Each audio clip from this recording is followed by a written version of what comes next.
الحمد لله رب العالمين والعاقبة للمتقين والصلاة والسلام على رسوله الكريم وعلى آله وأصحابه أجمعين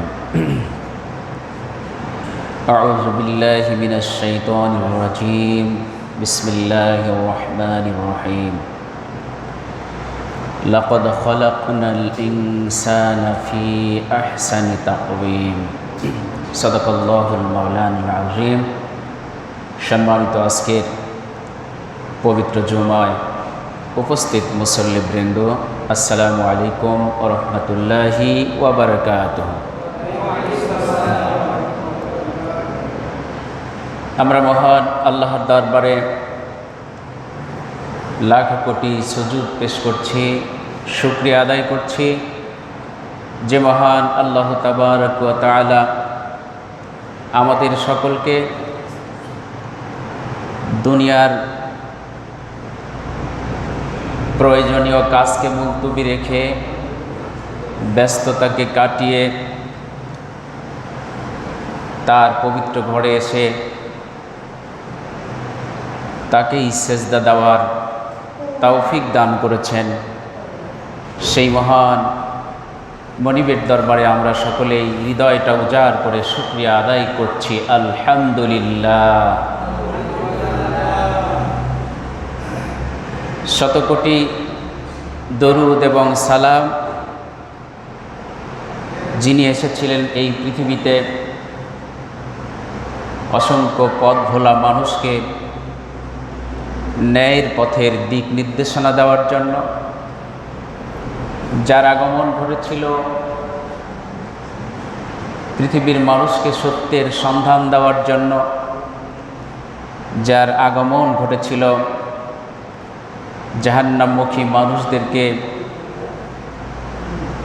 আল্লাহর পক্ষ থেকে প্রেরিত কোরআনুল কারীম দিয়ে মানুষকে আল্লাহর পথে ডেকে জাহান্নামের উত্তপ্ত আগুন থেকে ফিরায় এনে জান্নাতমুখী করে দেওয়ার জন্য তিনি আর কেউ নয়, আমাদের প্রিয় নবী মুহাম্মদ রাসূলুল্লাহ, সকলে পড়ি সাল্লাল্লাহু আলাইহি ওয়াসাল্লাম। সম্মানিত হাজিরিন, আমরা আল্লাহর শুকরিয়া আদায় করার পরে প্রিয় নবী মুহাম্মদ রাসূলুল্লাহ সাল্লাল্লাহু আলাইহি ওয়াসাল্লামের উপর দরুদ পাঠিয়ে দেওয়ার পরে পবিত্র কোরআনুল কারীম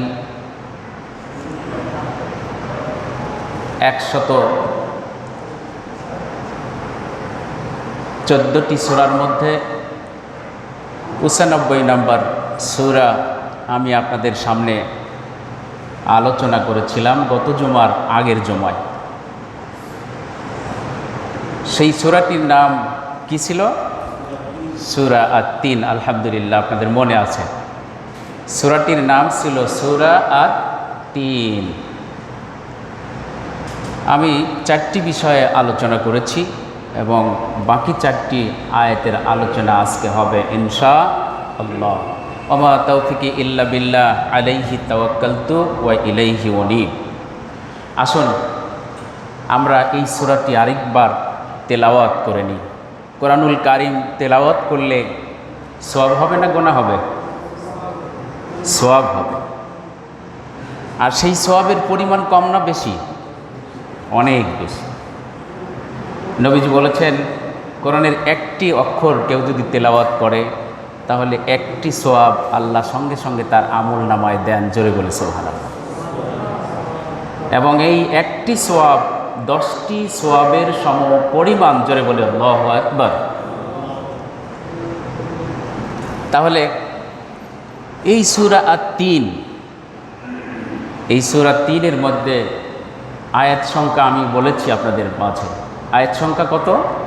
8টি। রুকু সংখ্যা 1টি। সূরাটি নাজিল হয়েছে মক্কায় এবং এই সূরাতে অক্ষর সংখ্যা রয়েছে 156টি। কয়টি? 156টি। তাহলে একটি অক্ষর যদি আপনি আমি তেলাওয়াত করি, বিনিময়ে যদি নবীজির কথা অনুযায়ী আমার মনিব, আপনার মনিব আমার আমল নামায় যদি 10টি সওয়াব দেন, তাহলে আমরা এই 8টি আয়াতের মধ্যে 156টি অক্ষর রয়েছে, তাহলে 10 দিয়ে 156কে গুণ করলে প্রায় 1560টি সওয়াব আল্লাহ আপনার আমল নামায় সাথে সাথে লিখে দিবেন। জোরে বলে সুবহানাল্লাহ। কয়টি সওয়াব? 1556টি। যেহেতু এই সূরাটিতে আয়াত সংখ্যা রয়েছে 156, অক্ষর সংখ্যা রয়েছে 156টি, তাহলে 10 দিয়ে গুণ করলে 1500, সম্ভবত 60 হবে। আসুন আমরা সেই সূরাটি তিলাওয়াত করি, সকলে পড়ি। আউযু বিল্লাহি মিনাশ শাইতানির রাজীম। বিসমিল্লাহির রহমানির রহিম। ওয়াত-তিনি ওয়াজ-যাইতুনি ওয়া তুরি সিনিন ওয়া হাযাল বালাদিল আমিন। লাকাদ খালাকনাল ইনসানা ফি আহসানি তাকওয়িম। সুম্মা রাদাদনাহু আসফালা সাফিলিন ইল্লাল্লাযীনা আমানু ওয়া আমিলুস সালিহাতি ফালাহুম আজরুন গায়রু মামনুন। ফামা ইউকাযযিবুকা বা'দু বিদ্দীন। আলাইসাল্লাহু বিআহকামিল হাকিমিন। সাদাকাল্লাহুল মাওলানাল আযীম। তাহলে সূরাটির নাম সূরা আত-তিন, আর এই সূরাটিতে আয়াত সংখ্যা রয়েছে 8টি। কয়টি? 8টি। রুকু সংখ্যা রয়েছে 1টি। কয়টি? অক্ষর সংখ্যা রয়েছে 156টি। সূরাটি নাজিল হয়েছে কোথায়? মক্কায়, নবীজির জীবনে নাজিল হয়েছে। আসুন আমরা এই সূরাটি প্রথম অংশে আলোচনা করেছি গত জুমার আগের জুমায়। আজকে আমরা দ্বিতীয় পর্ব আলোচনা করব ইনশাআল্লাহ। আমরা প্রথম পর্বে আলোচনা করেছিলাম আল্লাহ কসম কেটেছেন 4টি বিষয়ে। কয়টি বিষয়ে মনে আছে তো আপনাদের? 4টি বিষয়ে কসম কেটেছেন। একটি বিষয় হচ্ছে আঞ্জির বা ডুমুর ফলের কসম। 2 নম্বরে জাইতুন বা জলপাই ফলের কসম।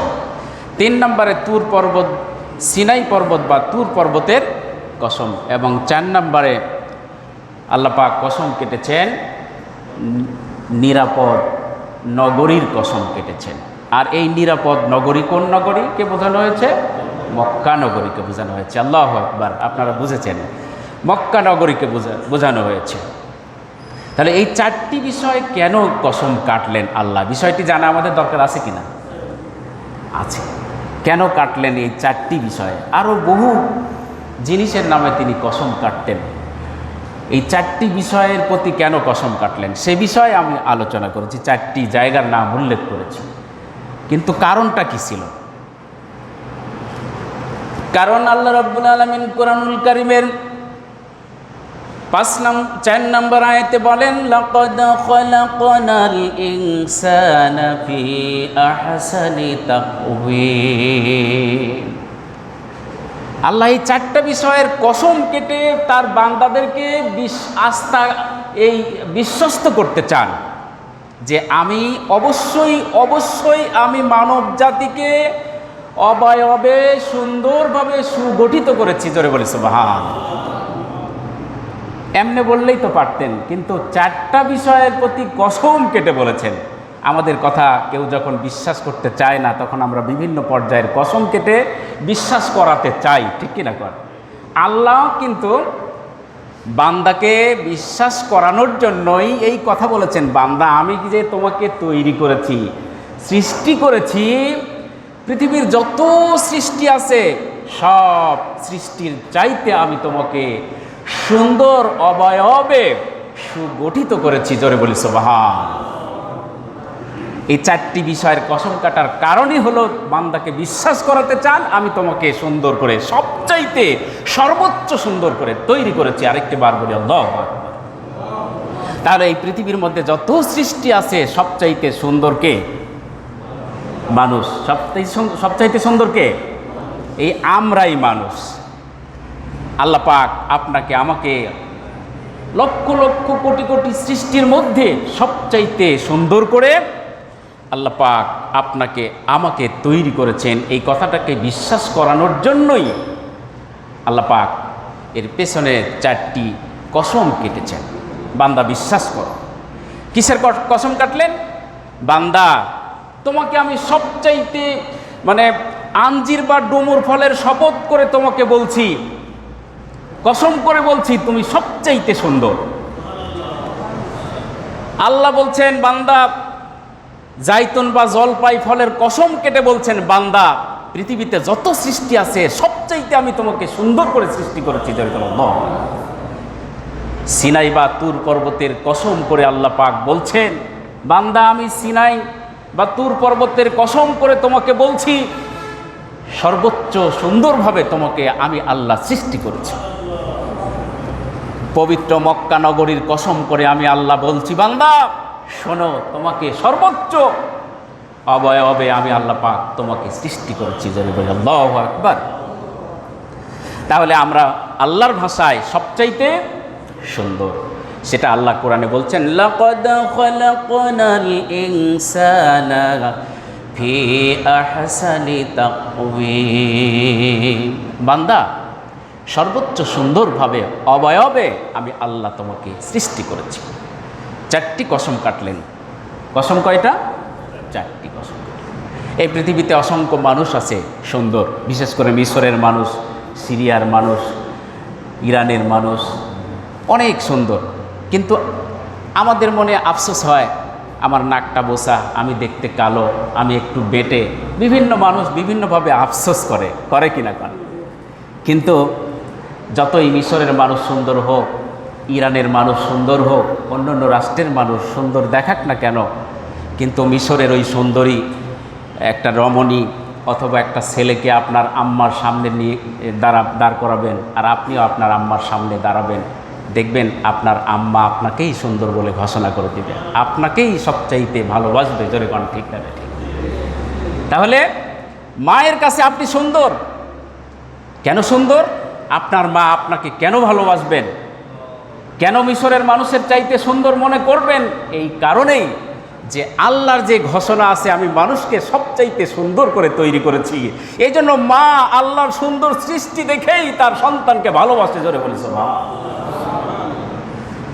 সম্মানিত হাজিরিন, এই জন্য আল্লাহ পাক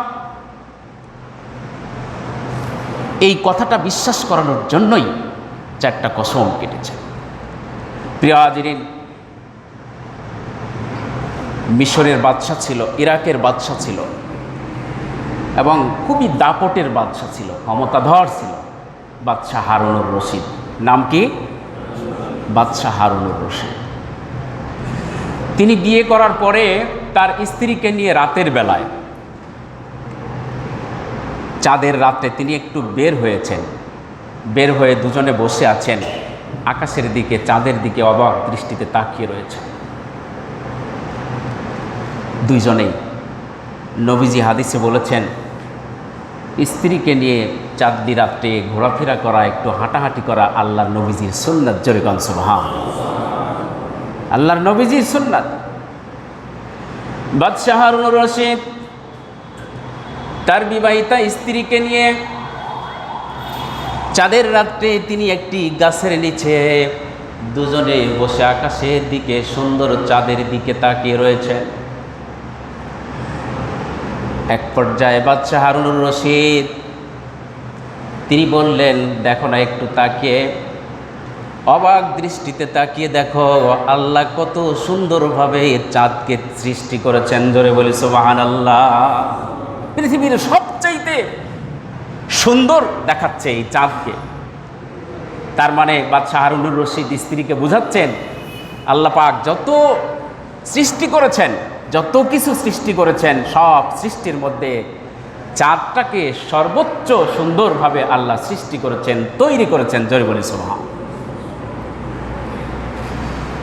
এই স্ত্রী বলছেন, স্বামী গো, তোমার কথা আমি বিশ্বাস করি না। পৃথিবীর সকল সৃষ্টির মধ্যে তুমি চাঁদকে সুন্দর সৃষ্টি বলছো?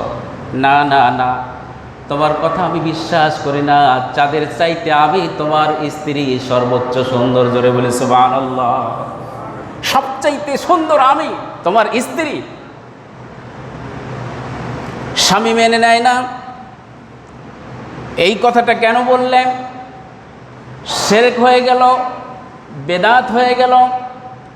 সত্যি তুমি যদি চাঁদের চাইতে সুন্দর হও, এই কথাটা যদি প্রমাণ করতে ব্যর্থ হয়ে যাও, তাহলে এই জায়গাতে, এই বৈঠকে আমি তোমার স্বামী হিসাবে তুমি স্ত্রী, তোমাকে তালাক দিয়ে দিলাম। জোরে কর নাউজুবিল্লাহ।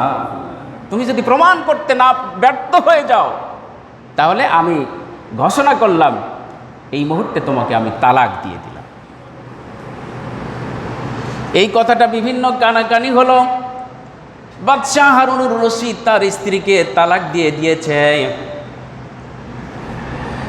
বাদশাহ হারুনুর রশিদ নিজেকে অনুশোচনা প্রকাশ করছে, অনুতপ্ত হচ্ছে, কেন আমি এই কথাটা বললাম। সত্যি আমার স্ত্রী হয়তো বা তালাক হয়ে গিয়েছে, হয়েছে কিনা এ বিষয়ে তার সন্দেহ হলো।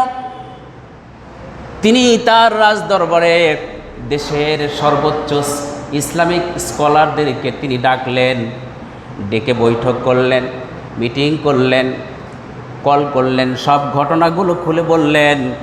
সমস্ত আলেমরা, ফকিহবিদরা, মুফাসসিরিন, মুহাদ্দিসিনগণ, মুফতিগণ এক বাক্যে ফতোয়া দিল, বাদশাহ হারুনুর রশিদ আপনার স্ত্রী তালাক হয়ে গিয়েছে। জোরে কর নাউজুবিল্লাহ। আপনার স্ত্রী কি হয়ে গেছে? তালাক হয়ে গিয়েছে। আপনি যে কথাটা বলেছেন, আপনার স্ত্রী তালাক হয়ে গিয়েছে। কথাটা কি ছিল? কথাটা ছিল যে স্ত্রী বলেছে যে চাঁদের চাইতে আমি স্ত্রী, তোমার স্ত্রী হিসেবে চাঁদের চাইতে সুন্দরী।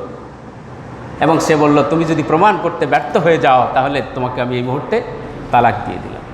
তার মানে আলেমদের ধারণা ছিল ওই সময় যে বাদশাহ তার স্ত্রী যে কথাটা বলেছে এটা ভুল বলেছে, যার কারণে সে যে তালাক দিয়েছেন, এই তালাকটা তার কার্যকরী হয়ে গেছে।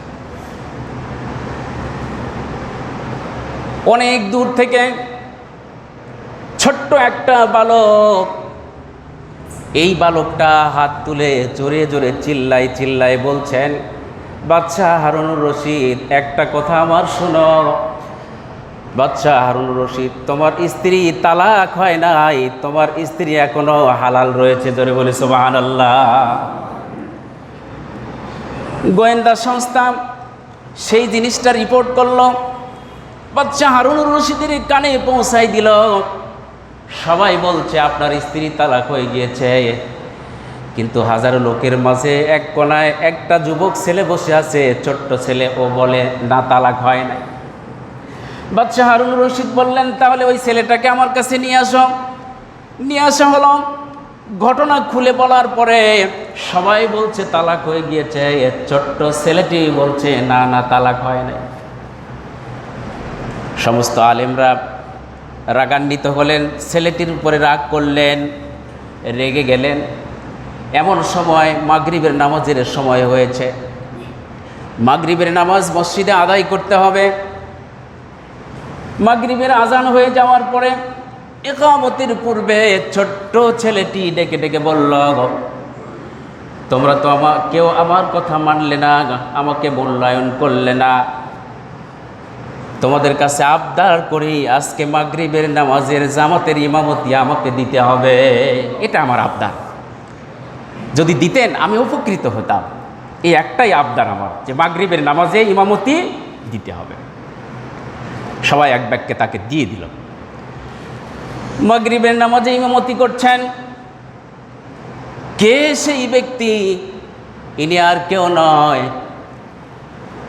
ইনি হলেন ইমাম আজম আবু হানিফা রহমতুল্লাহ আলাইহি, জোরে কোন সুবহানাল্লাহ। যায়েদ ইবনে সাবিত, নোমান ইবনে সাবিত, যার পূর্ব নাম নোমান ইবনে সাবিত, কিন্তু কেউ সেটা জানেন না। ছোট হিসাবে কেউ তাকে মূল্যায়নও করছে না। ইমামতির দায়িত্ব তাকে দেওয়া হলো। মাগরিবের নামাজে দাঁড়িয়ে গেলেন। নামাজে দাঁড়িয়ে পবিত্র কোরআনুল কারীমের 114টি সূরার মধ্যে যে 95 নম্বর সূরা আপনাদের সামনে তেলাওয়াত করেছি, তাফসীর করছি, এই সূরাটি তিনি তেলাওয়াত করতে শুরু করলেন। জোরে বলি মারহাবা। সবাই বলেন, ওয়াত্তিনি ওয়াজ্জাইতুনি ওয়াতুরি সিনিন ওয়া হাযাল বালাদিল আমিন লাকাদ খালাকনাল কমারা ফি আহসানি তাকওয়িম। তিনি লাকাদ খালাকনাল ইনসানা ফি আহসানি তাকওয়িম হওয়ার কথা ছিল তো এটা, কিন্তু তা না বলে তিনি বললেন, ওই ইমাম বালকটি তিনি পড়লেন লাকাদ খালাকনাল কমারা ফি আহসানি তাকওয়িম।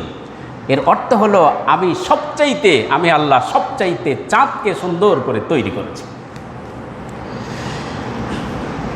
ইমাম সাহেব মাগরিবের নামাজে ছোট্ট বালক তিনি লাকাদ খালাকনাল ইনসানা না বলে যখন লাকাদ খালাকনাল কমারা বলেছেন, সঙ্গে সঙ্গে পিছনে তো সাধারণ মানুষ ছিল না, সবাই বড় বড় আলেম ছিল। জোরে কোন ঠিক কিনা? ওই দিনে স্কলাররা ছিল। সঙ্গে সঙ্গে লুকমা দিলেন, ভুল ধরলেন, কিন্তু ইমাম সাহেব ছোট্ট বালক লোকমা গ্রহণ করে না। প্রথম রাকাত নামাজ শেষ করলেন, দ্বিতীয় রাকাত নামাজ শেষ করলেন, বারবার লোকমা দিতেই ছিল। নামাজ যখন শেষ হয়ে গেল, আলেমদের মধ্য থেকে একজন দাঁড়িয়ে গেলেন। কথা আছে, তার পূর্বেই ছোট্ট ইমাম বালকটা দাঁড়িয়ে বলল, আপনারা অবশ্যই বলবেন, তার পূর্বে আমাকে একটা কথা বলার সুযোগ দিতে হবে। জোরে কোন মারহাবা। সুযোগ দেওয়া হলো। উনি বললেন যে, আমি যে আয়াতটা তিলাওয়াত করেছি এটা কি ভুল হয়েছে? সবাই এক বাক্যে বলল, হ্যাঁ, আপনি লাকাদ খালাকনাল ইনসানা বলবেন, ফি আহসানি তাকওয়িম বলবেন, কিন্তু লাকাদ খালাকনাল কমারা কেন বললেন? এটা নামাজে আপনি ভুল করেছেন। ছোট্ট বালক ইমাম সাহেব বললেন, আন্তর্জাতিক মানের স্কলার আপনারা, আপনাদের কথা অনুযায়ী যদি লাকাদ খালাকনাল ইনসানা ফি আহসানি তাকওয়িম হয়ে যায়, এই কথাটা পৃথিবীর কোনো মানুষের তৈরি করা কথা না, আমার আল্লাহর তৈরি করা কথা। জোরে কোন ঠিক কিনা?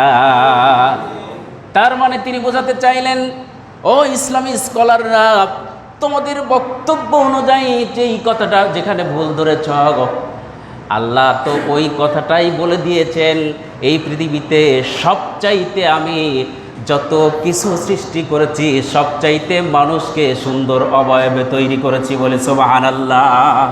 তোমাদের বক্তব্য যদি এটাই হয়ে যায়, তাহলে বাদশাহ হারুনুর রশিদ তো আল্লাহর ওই আয়াতের কথাটাই বলেছে তার স্বামীকে।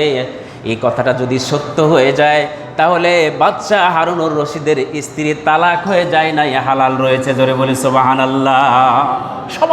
সবার ভুল ধারণা ভেঙে গেল।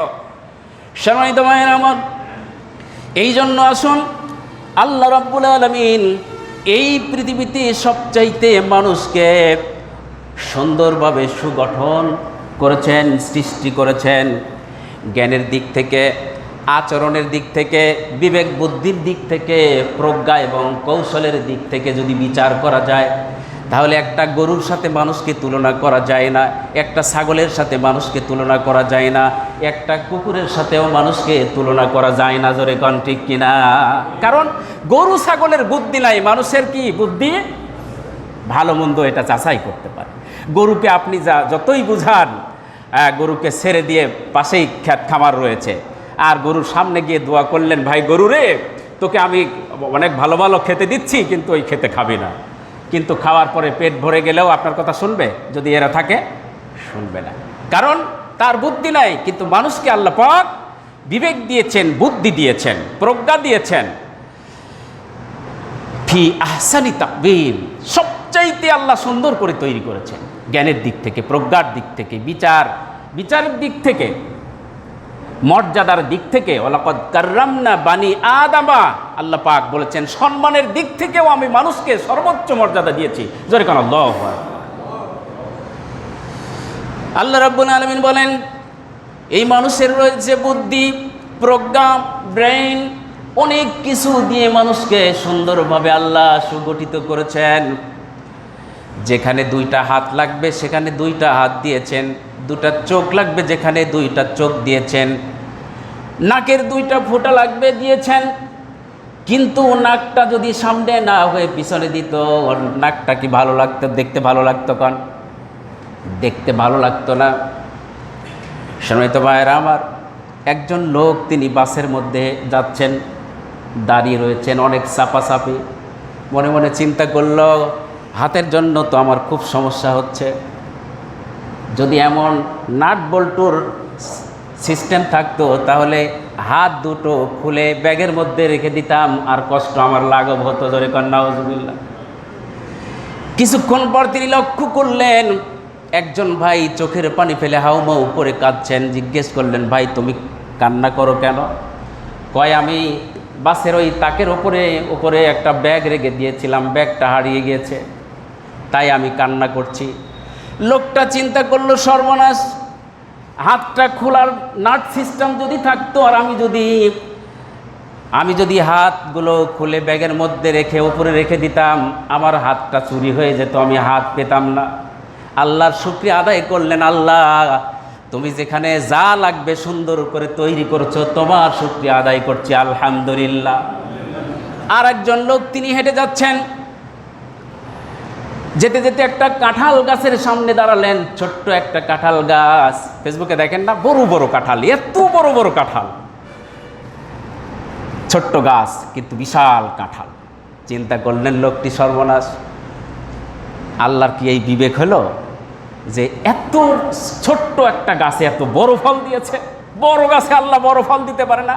আল্লাহর কোনো বিবেক নাই। জোরে কর নাউজুবিল্লাহ। এই লোকটি যখন একটা বট গাছের নিচে গেল, একটু শ্রান্ত হয়েছে, আরাম করছেন, শুয়ে আছেন বট গাছের নিচে। বট গাছের দিকে তাকিয়ে তিনি লক্ষ্য করছেন ছোট্ট ছোট্ট বট গাছের যে ইয়াগুলো রয়েছে,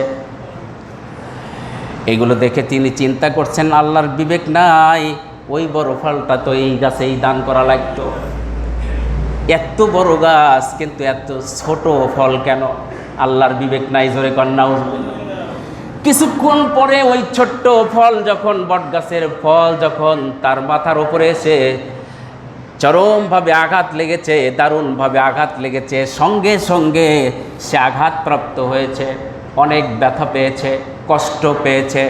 সে তখন চিন্তা করতে লাগলো, আরে ওই ছোট্ট গাছে যে একটা বিশাল বড় ফল আল্লাহ দান করেছে, ওই ফলটায়, বড় ফলটাই যদি এই বড় গাছে দান করতো আর আমার মাথার উপরে যদি পড়ে যেত, তাহলে পৃথিবী থেকে বিদায় নিতাম। জোরে কোন ঠিক কিনা? তিনি শুকরিয়া আদায় করলেন, আলহামদুলিল্লাহ, আল্লাহ তুমি যেভাবে সেট করেছো, তুমি সুন্দরভাবে সেট করেছো, তোমার সৃষ্টির মধ্যে কোনো রকমের ভুল নাই। জোরে কোন আল্লাহ। সম্মানিত হাজিরিন, আল্লাহ পাক বলেন, এত সুন্দর মানুষ আমি সুন্দরভাবে তৈরি করলাম, সুম্মা রাদাদনাহু আসফালা সাফিলিন, আবার তার আচরণের কারণেই আমি তাকে আবার নিম্ন থেকে নিম্নতরে পৌঁছাই দেব। জোরে কোন সুবহান। সে যদি ভালো আচরণ করে উপরে উঠাই দিব, সে যদি খারাপ আচরণ করে তাহলে আমি একেবারে নিম্ন থেকে নিম্ন স্তরে আমি পৌঁছাই দেব। এখানে তাফসীর 3 রকমের আছে। সম্মানিত ভাইয়েরা আমার, একজন দার্শনিক বলেছিলেন, জর্জ বার্নার্ড, ওনাকে তার ছাত্ররা জিজ্ঞেস করেছিলেন, স্যার পৃথিবীর মধ্যে শ্রেষ্ঠ জাতি কারা?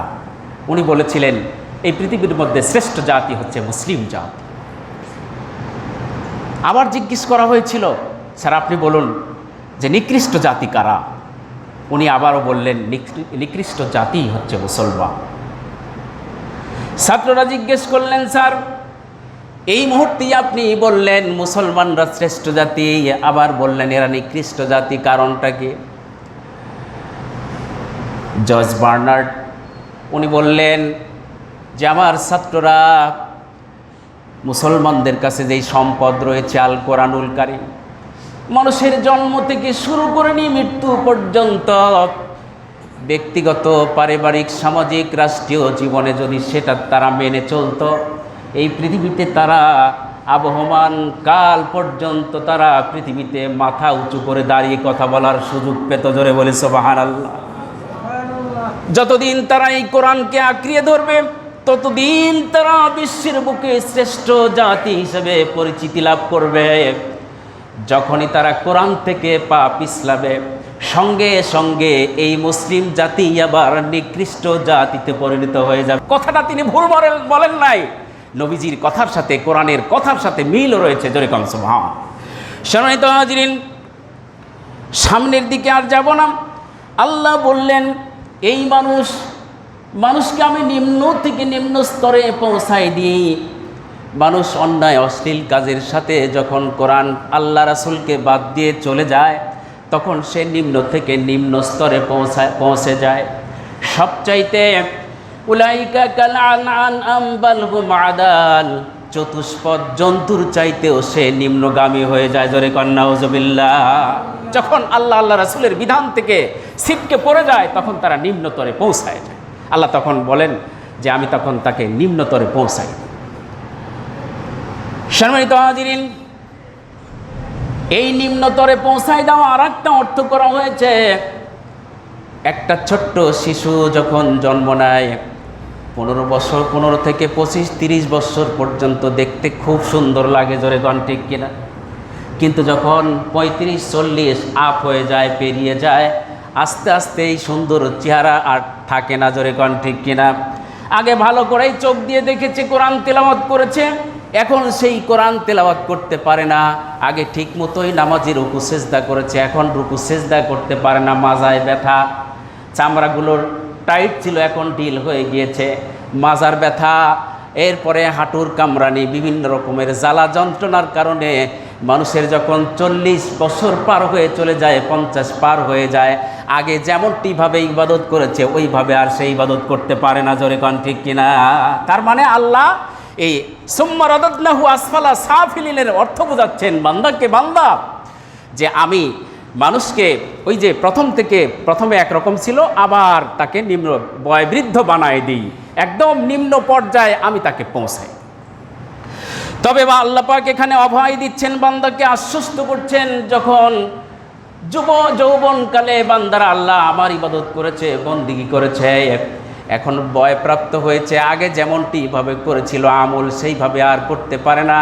এখন আমি আল্লাহ রব্বুল আলামিন, বান্দা যদি ইল্লাল্লাযীনা আমানু ওয়া আমিলুস সলিহাত, বান্দা যদি আমি আল্লাহর প্রতি ঈমান আনে আর বেশি বেশি করে ভালো আমল করে, ওই যৌবনকালে যারা করেছিল, ফালাহুম আজরুন গায়রু মামনুন, আল্লাহ রব্বুল আলামিন বলেন ওদেরকে এমন বোনাস আমি দান করব, ইবাদতদের যদি এই বয়বৃদ্ধ অবস্থায় কমতিও থাকে, তাহলে এমন নিয়ামত আমি তাদেরকে দান করব যে আল্লাহর নিয়ামত কোনো দিন শেষ হয়ে যাবে না। জোরে কোন সুবহানাল্লাহ।